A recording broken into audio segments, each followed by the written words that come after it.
les communautés que tu peux créer avec ton entreprise en termes RH peuvent aussi faire en sorte justement de ressortir soit toi de faire diffuser tes idées que tu as dans ta boîte et de les faire diffuser à tout le monde, ce qui peut faire réfléchir les gens, soit inversement, avoir un retour sur ces idées-là, qui est un retour plus philosophique, entre guillemets, tu vois, de modèle de pensée, qui peut te faire évoluer. Donc ça, par contre, qui est moins blockchainable, si on pourrait dire, mais qui est aussi, à mon avis, super intéressant dans la communauté.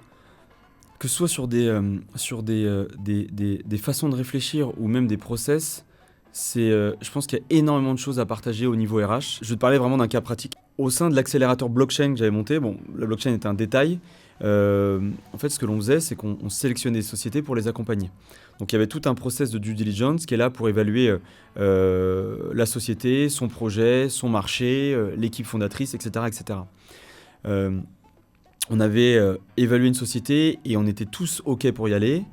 Et on y allait. Donc ça nous a fait...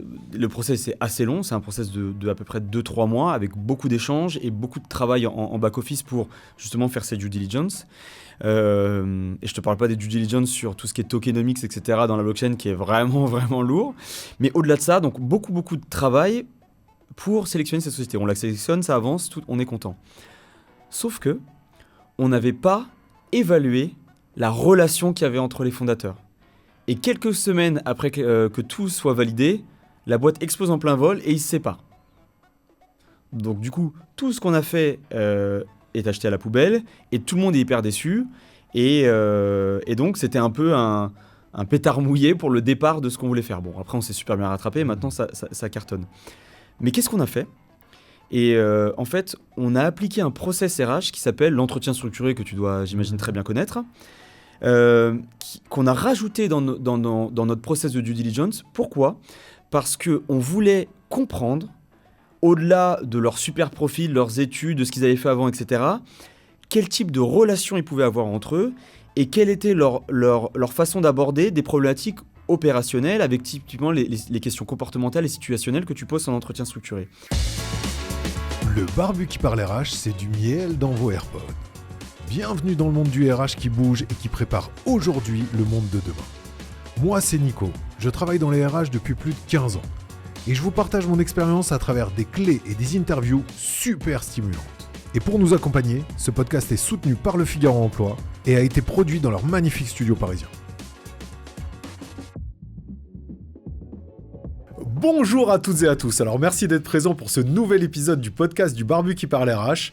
Et aujourd'hui, on va parler du pouvoir de la communauté, un sujet ultra intéressant, ultra tendance en RH.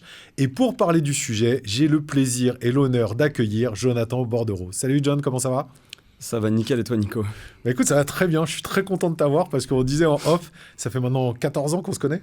C'est ça. Ça fait un bon moment. Ça ne nous rajeunit pas. Ouais. Non, ça ne nous rajeunit pas. Et comment dire, et on a essayé de savoir et de faire un podcast ensemble depuis pas mal de temps et on n'y est pas arrivé et enfin on y arrive.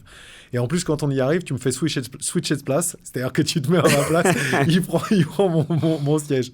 Non, c'est trop cool. Alors, pour celles et ceux qui ne te connaissent pas, parce que même si tu es quand même assez connu dans le monde du RH, tu es plutôt connu dans le monde de la HR Tech et autres, il y en a plein qui ne te connaissent pas.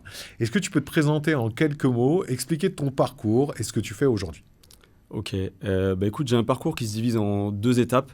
10 ans de ma vie où j'ai fait du business B2B majoritairement dans la tech, le digital et également les ressources humaines. Et j'ai d'ailleurs commencé ma carrière dans cette branche-là chez la société qui nous accueille aujourd'hui, donc Figaro Classified. Après ces 10 ans de business B2B où j'ai occupé à peu près toutes les fonctions commerciales possibles et imaginables, j'ai envie d'aller plus loin parce que, comme tu le sais, je suis un passionné de tech. Et j'avais envie d'aller plus loin que le business, mais aussi d'avoir un impact sur le produit. Et donc, j'ai créé une société qui s'appelle Golden Bees.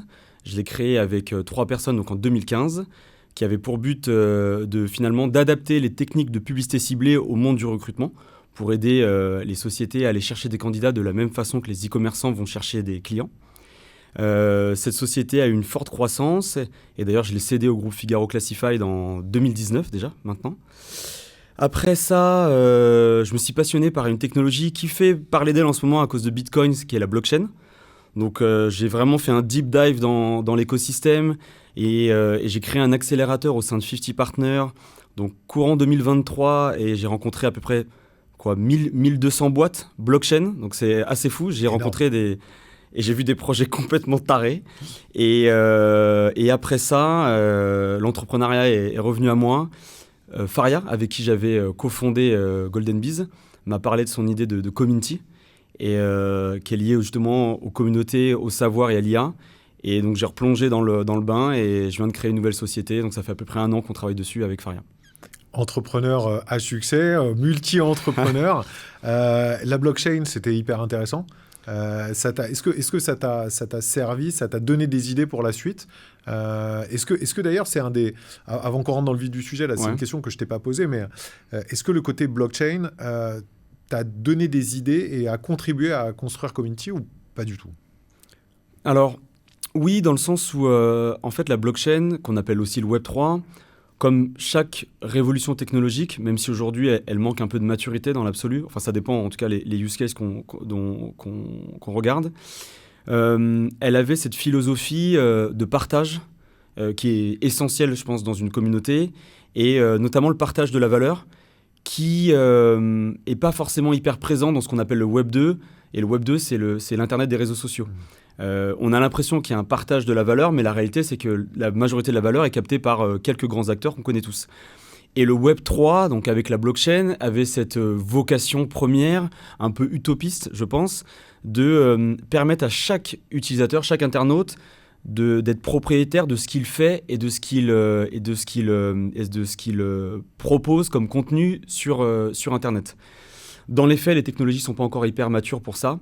Mais c'est vrai que ça nous a permis de cheminer, en tout cas moi, sur comment, avec une technologie beaucoup plus mature que la blockchain, on pouvait aider les communautés à partager de la valeur. On se posera la question à la fin, mais est-ce qu'au final, la blockchain, ce n'est pas le stade ultime de la communauté et de l'intérêt de la communauté?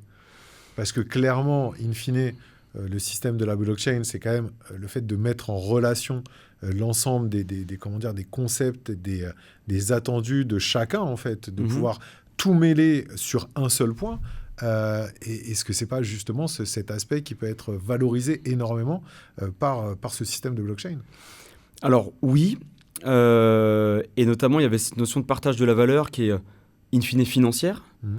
Sauf que, comme chaque début de révolution technologique, les premiers qui s'en emparent ne sont pas forcément toujours les gens les plus bienveillants.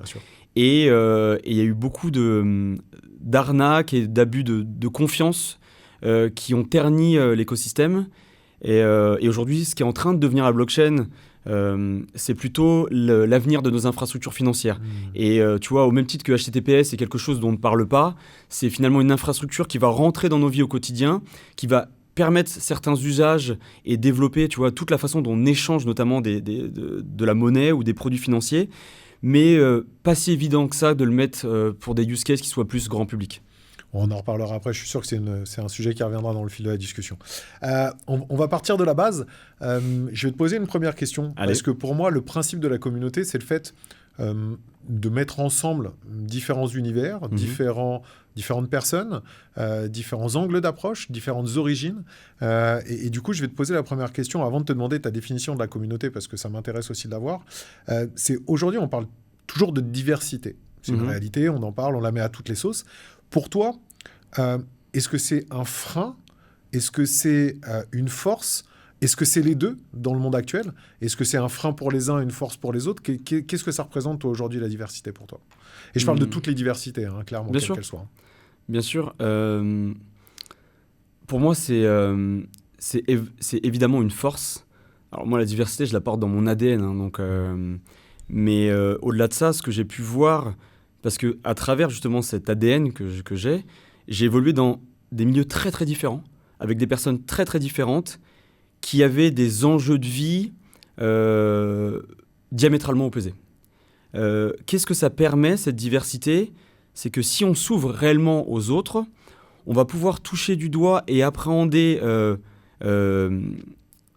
des éléments qui vont nous permettre énormément de s'enrichir. Et de ce fait-là, dans les interactions qu'on va avoir dans les différents contextes et avec les différents types d'individus qu'on va rencontrer, plus de capacité à être en phase avec les personnes qu'on aura en face de nous, à se mettre sur le même canal de communication et de ce fait-là, à créer du lien pour avancer et réussir à exécuter des tâches pour des objectifs communs. Tout ça, c'est très macro, mais dans les faits, c'est cette capacité vraiment à comprendre n'importe qui va te permettre derrière d'être efficace, peu importe ce que tu veux accomplir. Et à travers la diversité, forcément, on est face à des situations complètement différentes et des prismes de vie complètement différents. Si on arrive à appréhender qu'est-ce que l'autre en face de nous, même si on vient de mondes très, très différents, ça peut nous permettre du coup d'être plus efficace, peu importe les situations, et notamment des situations imprévues. Je suis complètement en phase, parce que alors je ne sais pas si c'est un adage ou quelque chose qui dit que quand tu n'arrives pas à trouver la solution à un problème, change ton angle d'approche, change ta focale, change ton point de vue, quoi, clairement. Pour moi, la diversité, c'est clairement ça. C'est la multiplicité des points de vue, des idées, des angles d'approche sur plein de sujets qui permettent de s'enrichir. Si ce n'est que pour s'enrichir et pour que ça devienne une force, il faut qu'il y ait, comme pour tout au départ, une réelle conviction que c'en est une, parce que sinon on va se fermer à un certain modèle de diversité et on n'y arrivera pas. C'est d'ailleurs ce que montrent toutes les études. Les entreprises les plus diverses sont les plus performantes. Les entreprises qui sont les plus inclusives sont les plus performantes, celles dans lesquelles il y a le plus de bien-être. Pourquoi ? C'est pas parce que c'est forcément les plus innovantes. C'est surtout que c'est celles qui ont réussi à avoir différents angles d'approche, donc du coup qui ont pris tous les problèmes par l'ensemble du champ possible et imaginable, et donc du coup qui ont une vue globale qui leur permet de pouvoir justement appréhender de manière exhaustive un sujet. C'est un peu comme si on disait, on te prend une photo de face, c'est cool, tu vois la personne de face. Par contre, si tu prends des photos de toute la personne à 360, tu verras la personne dans son ensemble. Et donc tu la comprendras beaucoup mieux, tu comprendras beaucoup mieux ce qu'elle est, ce qu'elle représente, et là c'est un peu la même chose, je trouve, la diversité, et c'est ça que je trouve très cool. Mais au-delà d'une force, pour toi, qui est issue de la diversité aussi, ou de ce que tu vois au quotidien, parce que j'ai mon avis sur le sujet, est-ce que c'est un frein aujourd'hui dans le monde dans lequel on est ? Et encore une fois, tu vois, j'en parlais avec Ella ce matin sur un autre tournage. On parlait de la diversité de femmes dans la tech, qui en est une, qui est compliquée. Est-ce que toutes les diversités aujourd'hui sont un frein, ou est-ce que ça change quand même, ça évolue ?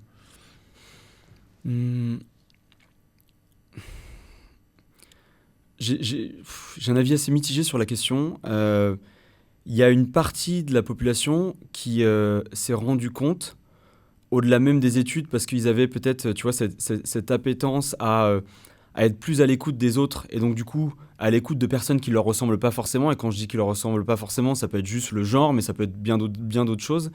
À se dire que d'autres personnes justement avec une vision différente peuvent apporter des choses différentes et du coup in fine plus de performance. Que la vérité absolue, c'est ça, c'est in fine qu'est-ce que ça donne en termes de performance, d'ailleurs que ce soit sous un prisme personnel ou professionnel.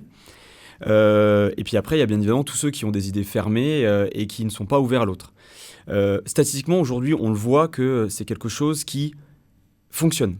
Si on s'ouvre aux autres et aux personnes différentes, on a plus de performance. Tu vois, il y a d'ailleurs une tendance de fond qui est en train de se démocratiser en Europe et qui, comme un peu toujours, nous vient des États-Unis.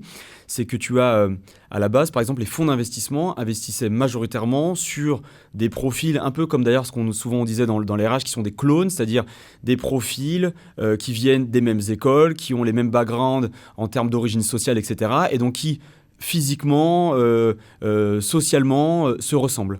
Des fonds se sont ouverts à investir sur des personnes qui avaient le même type de background, notamment scolaire, mais qui pouvaient avoir des origines sociales et des origines ethniques différentes. Et il s'est avéré que ces fonds-là, aux États-Unis, ont eu énormément plus de performance que des fonds, on va dire, classiques. Et donc, cette tendance de la diversité, elle se prouve aussi par rapport un TRI d'un fonds d'investissement qui est la base même du capitalisme, quoi. Tu investis et derrière, j'ai un retour sur investissement. Et ça, c'est en train d'arriver en Europe. Et si je pense à un fonds français, donc lui qui s'appelle par exemple Sista, que tu connais peut-être, qui émane à la base d'une association, qui investit dans des boîtes qui ont dans les fondateurs de la société au moins une fondatrice avec un pourcentage significatif de la société. Donc, c'est en train d'arriver. En revanche, il y a encore bien évidemment des gens qui restent fermés. Et je pense que tant que tu n'as pas eu la preuve par l'image, au-delà d'avoir l'ouverture d'esprit, il y a beaucoup de gens qui en parlent, mais ça peut rester un peu hypocrite. Ça reste le problème des rôles modèles. dont on a besoin. Hein. Ouais. On en parlait, je te dis, avec Ella, qui me disait que dans le monde, il y avait 2% des fonds qui sont levés par des entreprises dont les CEO sont des femmes. 2%, c'est juste dingue.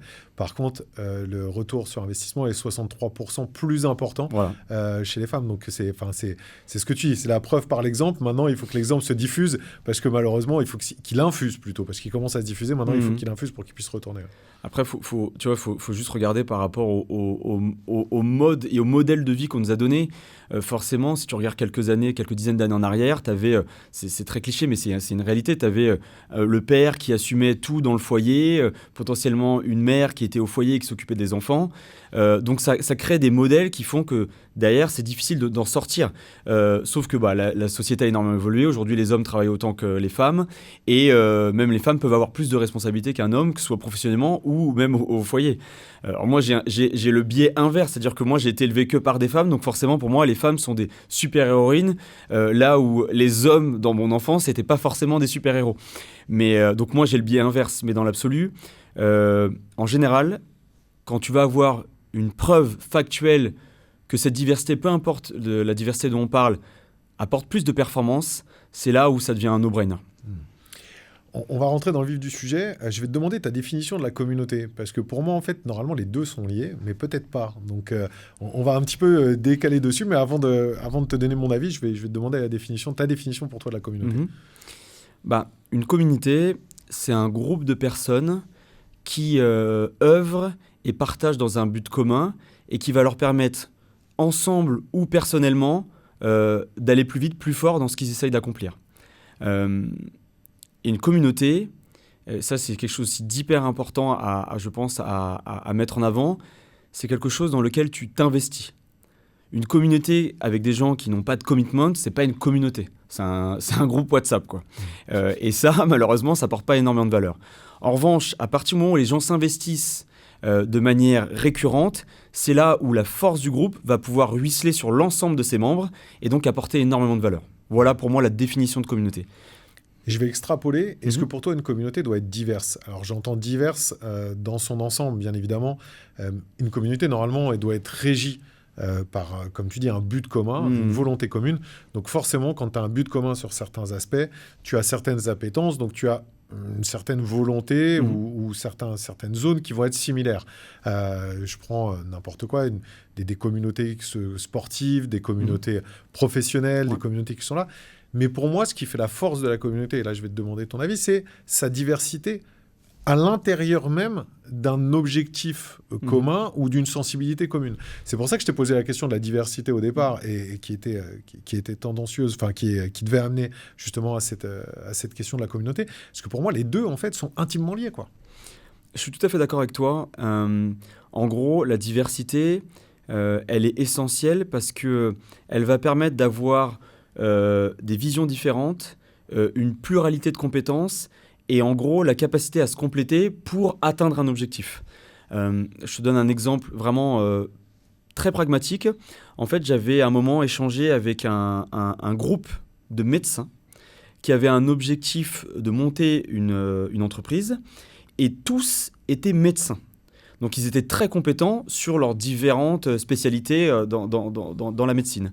En revanche, dans l'entrepreneuriat, c'était un tout autre sujet. Et ils avaient malheureusement dans leur groupe aucune personne avec vraiment pluridisciplinaire. Et ils avaient une vision de l'entrepreneuriat qui était très théorique. Et du coup, ils ont mis beaucoup de temps à avancer sur leur projet parce que justement, ils s'étaient entourés que de personnes qui se ressemblaient. Qu'est-ce qui s'est passé ? C'est qu'au bout d'un moment, il y a eu un écrémage. Il y a plusieurs qui sont partis parce qu'ils faisaient doublon, parce que finalement, ils faisaient des choses sur lesquelles aucun n'était expert. Et après, ils sont allés s'entourer de prestataires externes pour justement compléter les lacunes qu'eux avaient sur l'entrepreneuriat et faire aboutir leur projet. Donc, c'était une communauté, mais là, c'était plutôt une communauté de pensée qu'une communauté efficace. Et c'est pour ça que ça ne fonctionnait pas. C'est pour ça. Donc, du coup, on ne peut pas ne pas définir la communauté comme une communauté de pensée, parce qu'elles existent, ou comme des communautés qui peuvent être des communautés purement issues de sujets factuels, comme des communautés ethniques, ou comme des communautés de sujets de diversité d'origine au départ. Donc ça, on ne peut pas l'enlever, ça existe, c'est une réalité, c'est une définition, on va dire, sémantique du sujet, c'est un côté purement factuel du étymologique du mot communauté, mais une communauté qui marche doit être une communauté diverse, on est bien d'accord. C'est ça qui est important, c'est-à-dire que la force de la diversité, en fait, va redonner toute sa force à la communauté qui elle-même va tirer dans un même sens. Et du coup, je te pose la question qui suit. Est-ce que la communauté, et là je vais te poser la question justement par rapport à ce que tu voulais mettre, community et compagnie, est-ce que ça ne serait pas le stade ultime du développement, que ça soit en RH ou en business, ce travail de communauté? Bien sûr. Ouais, bien sûr. Tu vois, au-delà des... pour moi, le point d'ancrage qui relie les gens, ce sont les valeurs. Et à partir du moment où on a les mêmes valeurs, forcément, on arrive plutôt bien à travailler ensemble. Et après, quelque chose que, tu vois, on m'avait appris, d'ailleurs, à l'époque, quand on s'est rencontrés en 2010 chez Figaro Classified, c'est que le monde est petit. Le monde est petit et toutes les personnes que tu vas rencontrer professionnellement, il y a de grandes chances, même dans un autre écosystème, que tu les rencontres à nouveau. Donc c'est hyper important à la fois de tisser des liens avec les personnes, qui soient pas des liens fake, mais tu vois, des liens, ils n'ont pas besoin d'être très profonds, mais en tout cas qui soient authentiques, de les entretenir un minimum, pour pas qu'on ait l'impression que une personne, tu vas la contacter que quand tu as quelque chose à lui demander. Et derrière, en faisant ça au fur et à mesure, c'est comme ça que tu crées un réseau, que tu tisses ta carrière et que tu vas pouvoir t'ouvrir à des opportunités auxquelles tu n'aurais jamais accès si tu avais pratiqué, par exemple, la pratique de la terre brûlée. Donc en fait, ta communauté, c'est ce qui fait qu'on se parle aujourd'hui. Tu la crées au fur et à mesure de ta vie. Et tu peux la créer dans n'importe quelle condition. Ça peut être dans le cadre de ton travail, mais demain, tu peux rencontrer une personne dans la rue et le fait est que demain, cette personne pourrait être importante pour toi à titre professionnel. C'est pour ça que, en fait, on fait tous partie de plein de communautés avec des objectifs différents. Et ce qui va nous permettre de les faire vivre, c'est vraiment notre capacité à entretenir la flamme, un peu comme dans un couple d'ailleurs. Et du coup, en business, je pense que j'en parlais un petit peu avec Jonathan Salmona sur le côté business. En business, la communauté, elle est aussi hyper importante parce qu'elle te permet finalement d'avoir des personnes d'une sensibilité différente, qui peuvent te permettre de répondre à des problématiques qui sont différentes, qui peuvent te permettre de dire, OK, j'ai ce pain-là aujourd'hui, comment j'y réponds? Écoute, moi, avec mon seul angle d'approche, je ne peux pas y répondre. Ou je fais attention à ce qui va arriver demain. C'est-à-dire que j'ai une écoute active sur ce qui est sous-jacent. Comment ça se passe dans ta communauté d'entreprise, par exemple? Tu peux créer une communauté d'entreprise qui va dire, ma boîte, j'en fais une communauté des personnes qui sont à l'intérieur. Je les écoute, je les laisse s'exprimer comme dans une communauté classique, parce que je pense qu'un des principes de la communauté, c'est la liberté de parole, la liberté d'échange. Donc je les laisse s'exprimer, je les écoute réellement pour que le pouvoir en fait de cette communauté marche, à condition d'avoir réussi à la créer, donc à condition de les avoir embarqués dans une volonté de se dire, écoute, on tire tous dans le même sens, on avance tous dans le même sens pour tel sujet, parce qu'on a les mêmes valeurs, comme tu disais, parce qu'on a la même culture, et du coup, on échange tous ensemble sur tous les sujets de la boîte, sur tous les sujets qui soient techniques, qui soient RH, qui soient business ou autres, et bien évidemment, il y a une structuration, il y a une hiérarchisation dans une boîte pour pouvoir avancer, mais tous les échanges sont libres et sont nécessaires et sont importants, à condition justement qu'on ait ce sentiment de communauté, c'est-à-dire ce sentiment d'avoir envie d'avancer ensemble. Je pense que pour moi, c'est vraiment le stade ultime du développement du business d'une boîte, quoi, clairement. 100% d'accord avec toi. C'est vrai que de toute façon, quand tu vois que les personnes, tu vois, se répondent juste en disant, voilà, j'ai fini telle tâche à ton tour, c'est pas ça qui va créer l'émulation qui va te permettre à la boîte de dépasser ses objectifs. Ça va juste permettre de produire ce qui doit être produit. Alors ça veut pas dire qu'il ne faut pas garder ce type de process-là pour être efficace. Ça veut juste dire qu'à travers ces échanges qu'on peut avoir entre nous, il y a des choses qui vont émerger qu'on n'aurait pas été capable de faire si on ne l'avait pas fait d'échanger. On n'est pas des robots, justement, on n'est pas des IA qui appliquent qui fournissent des tâches par rapport à une demande et qui derrière passent à la suivante. En revanche, la difficulté dans tout ça, c'est cultiver les liens. Tu le sais, je ne sais pas combien de personnes tu as rencontrées professionnellement, je ne sais pas combien de personnes, par exemple, tu vas être en contact sur LinkedIn ou sur d'autres réseaux sociaux, mais c'est très difficile et très chronophage de le faire, sachant qu'on a tous des vies où on court à droite, à gauche, pro et perso. Et c'est d'ailleurs le point de départ, tu vois, de Community, c'était de se dire comment, grâce à l'IA, qui pour certains peut effrayer et se dire que en fait ça va nous remplacer. Comment on peut en tirer parti pris pour se dire que on va l'appliquer à augmenter les liens qu'on peut avoir en nous pour également développer de la productivité. Et c'était ce point de départ-là, parce qu'en fait, ce qu'on a vécu avec Faria depuis maintenant 20 ans, c'est que on a rencontré plein de gens, mais derrière tous ces gens ou toutes les communautés auxquelles on a adhéré, c'est très difficile d'extraire de la valeur des personnes qui les constituent, parce que très difficile de les contacter, tout le monde est débordé, difficile d'avoir un retour, difficile d'arriver à vraiment se parler. Et puis derrière, le but de la communauté, c'est que quand il y a des choses qui se créent ou qui se partagent, c'est de le faire partager aux autres. Mais là, ça devient encore plus chronophage et encore limite plus compliqué.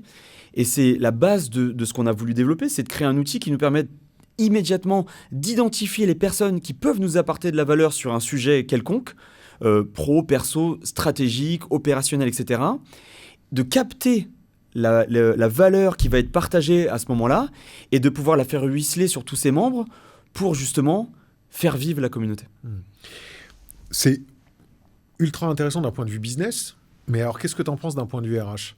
Parce que tu vois, c'est bizarre parce qu'elle ne savait pas qu'on allait faire ça, mais on a fait un podcast avec Caroline Mignot, je remettrai le lien en commentaire, où à la fin, on évoque le fait, et je lui demande en termes de marketing, parce que le système de communauté est très développé sur le côté marketing, pour faire du B2C, et vraiment pour faire du business, et je lui demandais en termes de marketing, qu'est-ce que le marketing RH peut encore apprendre et peut encore récupérer du marketing classique. Elle m'a dit la communauté. Parce que la création de communauté, c'est un truc de ouf pour pouvoir justement travailler la fidélisation, que ça soit en interne, mais aussi en externe, à une marque, sans forcément vendre une offre d'emploi ou quelque chose, mais en créant en fait cette communauté de manière désintéressée, tout ce dont on parle depuis tout à l'heure, de manière désintéressée, en essayant de créer de la valeur à l'intérieur, qui va faire que demain, des personnes qui ne sont même pas nécessairement au sein de ton entreprise vont pouvoir eux-mêmes être prescripteur de ta propre boîte, ou demain, s'ils cherchent un job, pouvoir venir dans ta boîte, et même au-delà de ça, te fournir des indicateurs, des notions qui peuvent te permettre toi-même de faire évoluer ta boîte en interne par rapport à ce que tu vas avoir vu en externe. Donc j'ai trouvé que c'était absolument génial, le fait de vouloir penser à cette communauté RH et qui rebondit sur le côté business dont tu parles.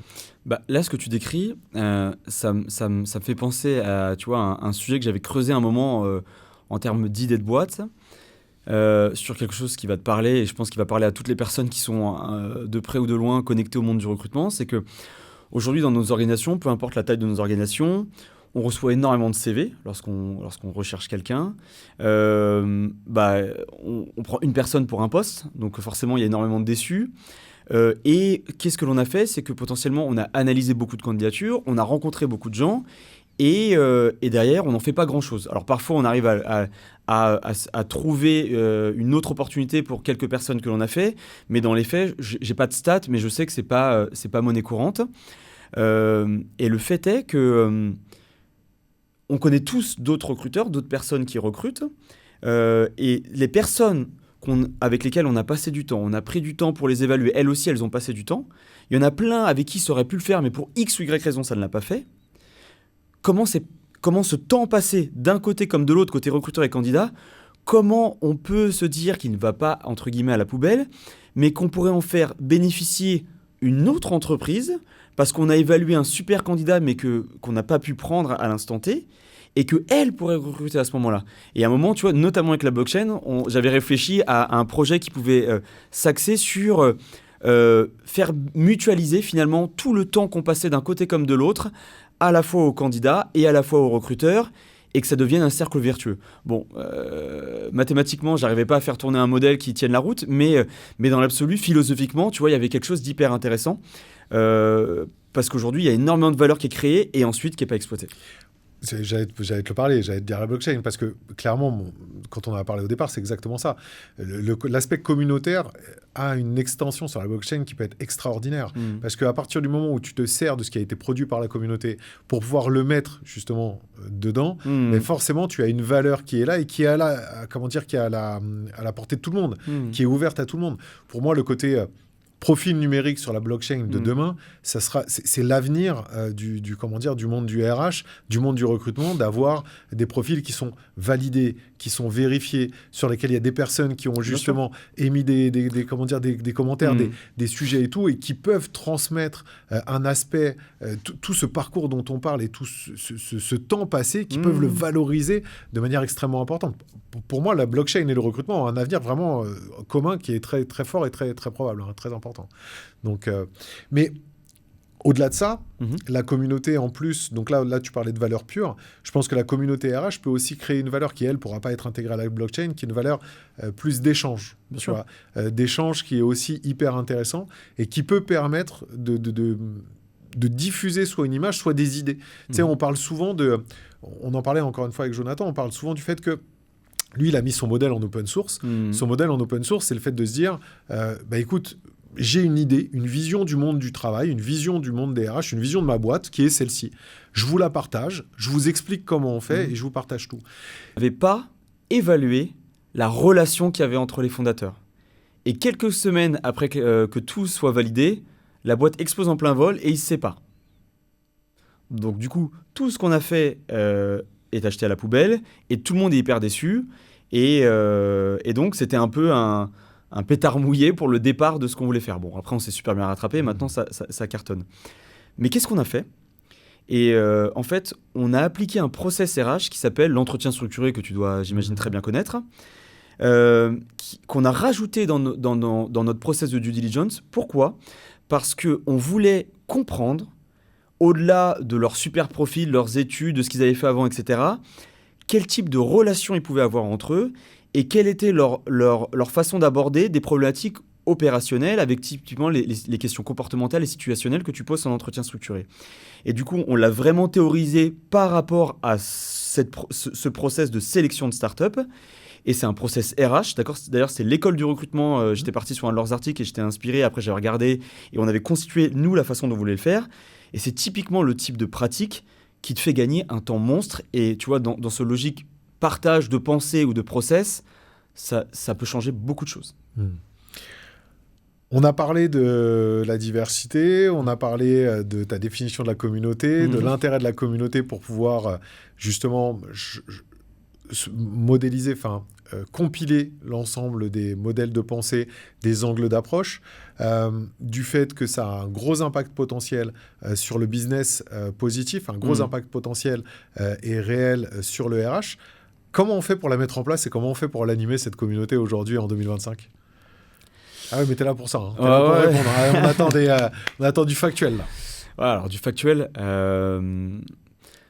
Tu vois, je sais plus, j'étais tombé sur une de tes vidéos, tu parlais du Chief Happiness Officer. En gros, est-ce que demain ou aujourd'hui d'ailleurs, on n'a pas une personne qui est là pour nous entraîner sur ce sujet-là ? Ce que je te disais tout à l'heure, c'est que pour moi, c'est quelque chose qu'il faut cultiver.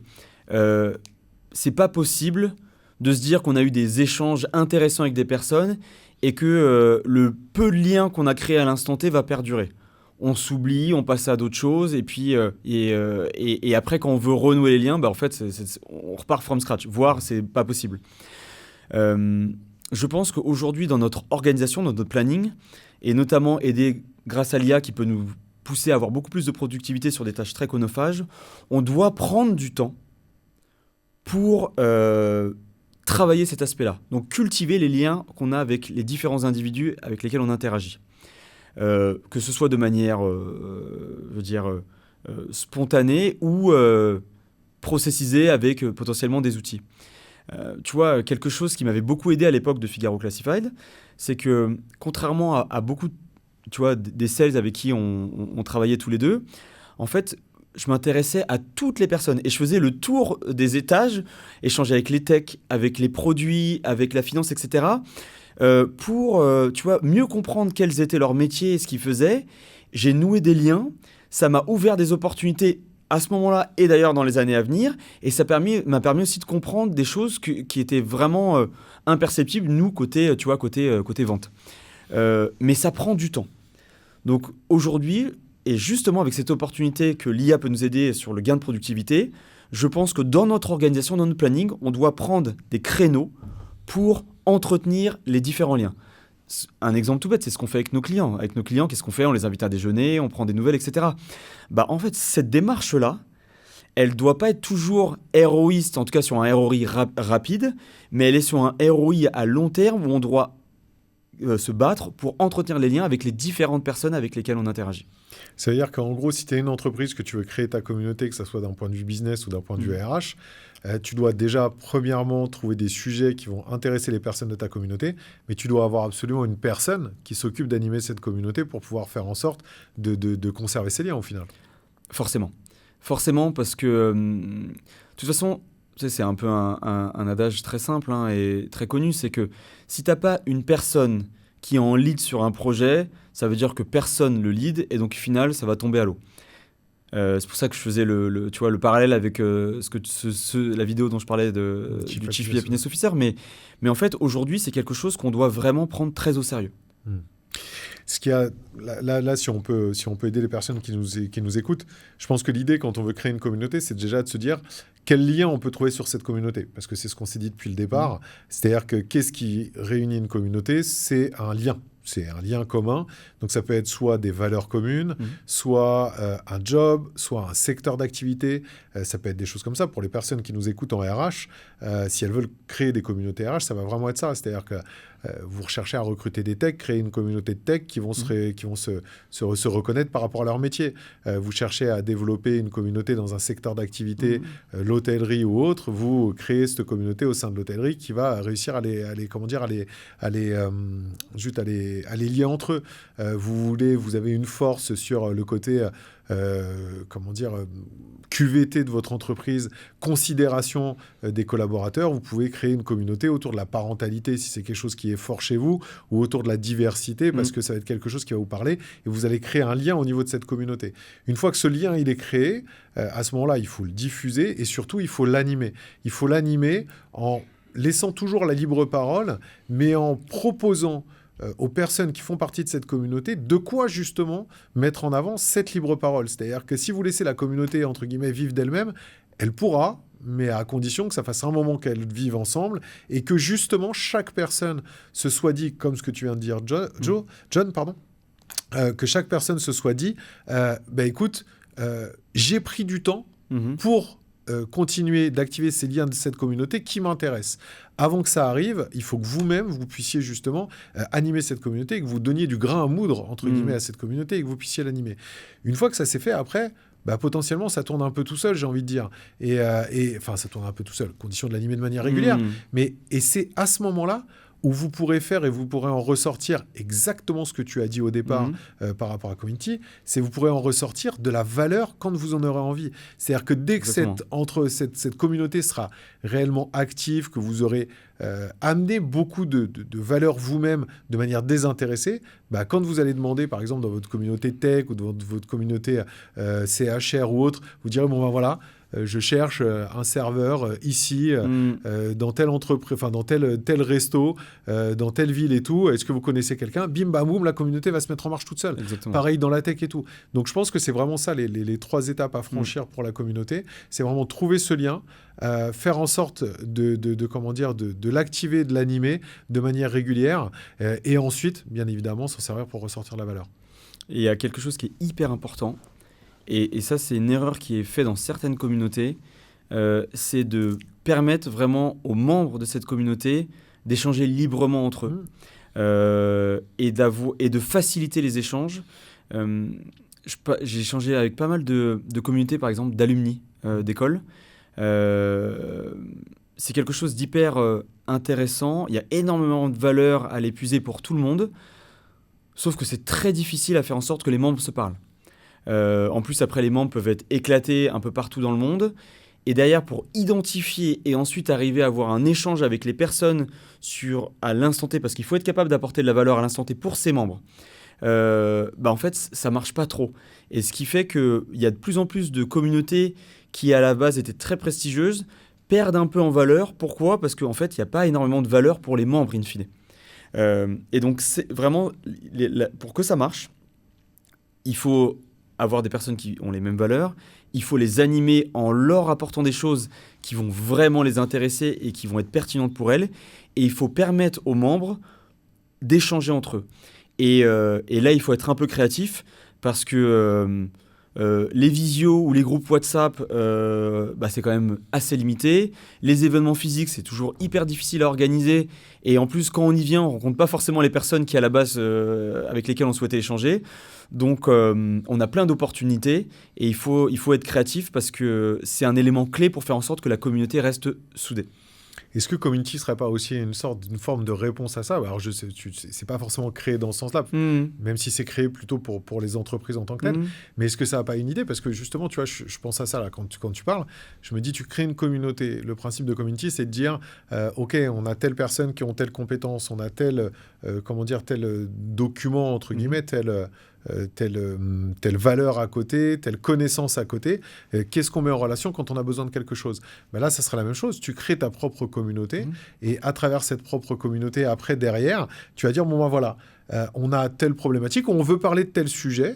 Tiens, on a dans la communauté telle personne qui sont très bonnes sur ce sujet-là. Donc, on va même être proactif et les solliciter au sein de la communauté. Donc, avoir une animation qui soit et globale et aussi individuelle et particulière. C'est exactement ça. Le Community, on l'a vraiment créé pour avoir accès à une information qui te permette de prendre une décision.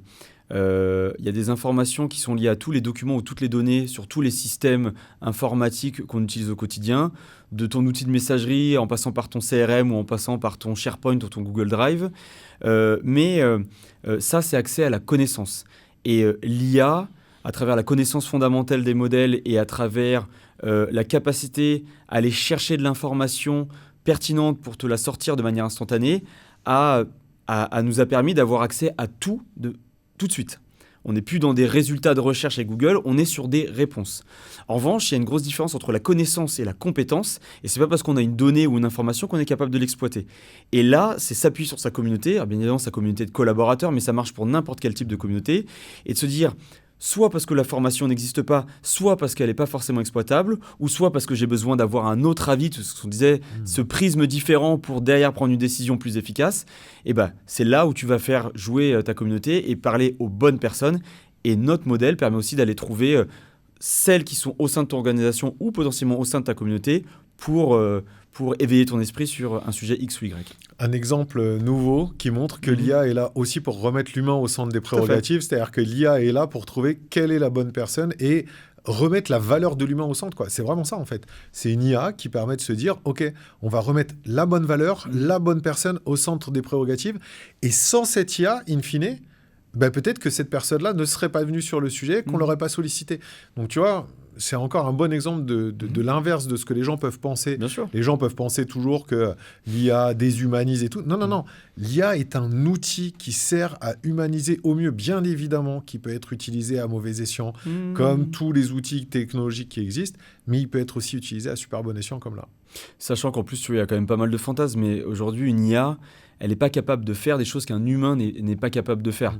En revanche, il y a énormément de tâches chronophages sur lesquelles, en fait, on n'apporte pas de valeur humainement et surtout qui nous gonflent, que l'IA est capable d'automatiser. Aller rechercher une information dans 3000 documents, c'est pas hyper intéressant. En revanche, c'est hyper pertinent lorsqu'on a besoin de cette information pour produire quelque chose. Et ça, l'IA est capable de le faire.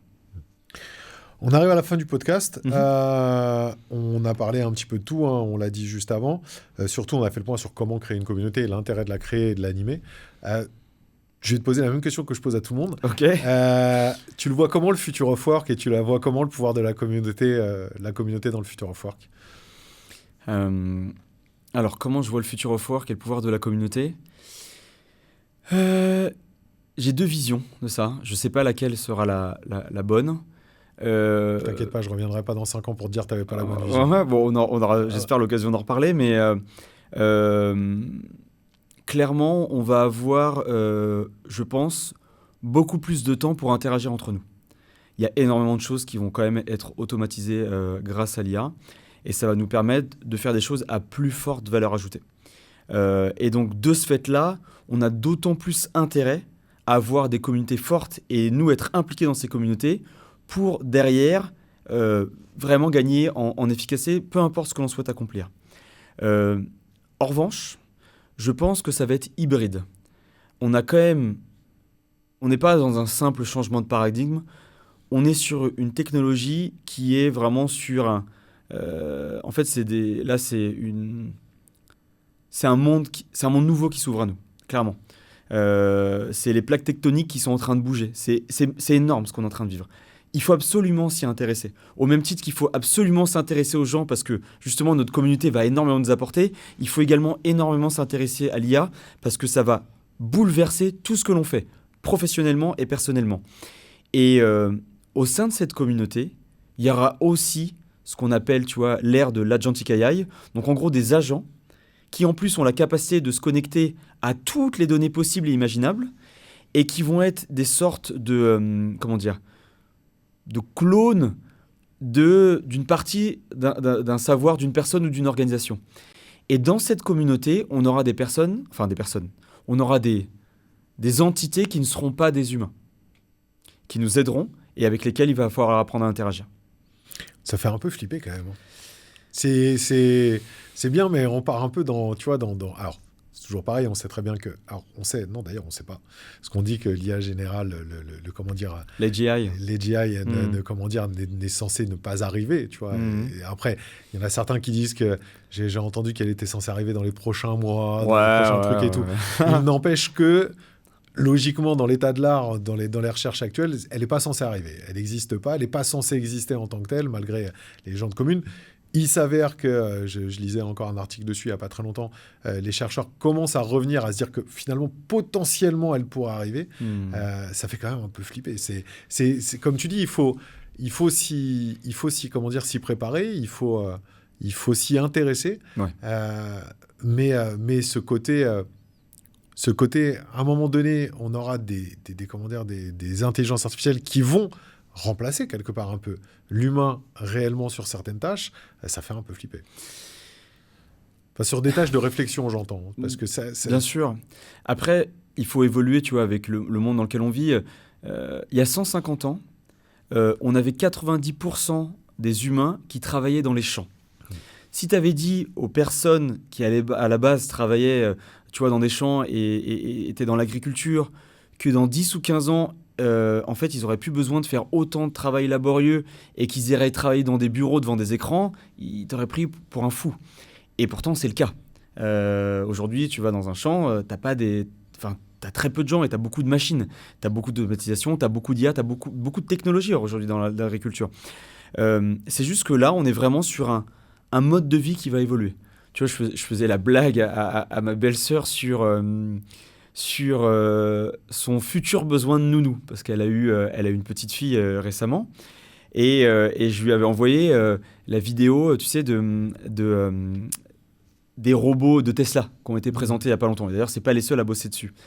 Il y a quelque chose qu'on parle de l'IA, tu vois, ChatGPT, etc. Mais dans les faits, il y a un truc qui est en train de se passer, c'est ce qu'on appelle la physical AI. Et là, ce sont des machines qui, avec des modèles beaucoup plus intelligents, sont capables de faire des tâches de plus en plus précises, de plus en plus poussées, et qui vont tout doucement rentrer dans notre quotidien. Donc, il faut s'y préparer. Ça ne sera pas neutre, mais comme chaque révolution technologique, on va l'absorber. Mais c'est pour ça que c'est quelque chose qu'il faut regarder.